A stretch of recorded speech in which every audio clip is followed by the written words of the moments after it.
So, మనం daily పనున్నా లేకపోయినా వెళ్లి వినాయకుడిని చూసి, ఆ పక్కనే మనకి నచ్చిన సినిమాలు వేస్తుంటే చూసి ఆనందించేవాళ్ళం.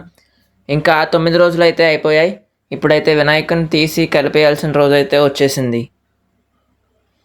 మనం వద్దనుకున్నా సరే ఇప్పుడైతే వినాయకుడినైతే ఇక్కడి నుంచి తీసేస్తారు.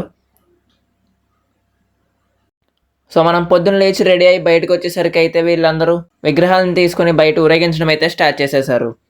ఇంకా అలా చిన్న విగ్రహాలు, పెద్ద విగ్రహాలు అన్నీ చూసుకుంటూ అయితే మేము చాలా ఎంజాయ్ చేసాం. ఆ డే మొత్తం ఎలా గడిచిందో కూడా తెలియలేదు. ఇంకా ఊర్లో హడావిడైతే మాత్రం మామూలుగా లేదు. సో, అలా ఊర్లో ఉన్న వినాయకులతో కొంతసేపు అలా తిరిగేసి టైం స్పెండ్ చేసేసి వాళ్ళు సాయంత్రానికైతే ముగించేసుకున్నారు. మేమైతే సగం దాకా వెళ్ళి వెనక్కైతే వచ్చేసాం.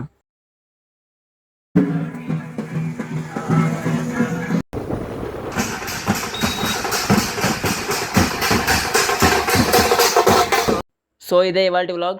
మళ్ళీ నెక్స్ట్ వ్లాగ్‌లో కలుద్దాం. బాయ్.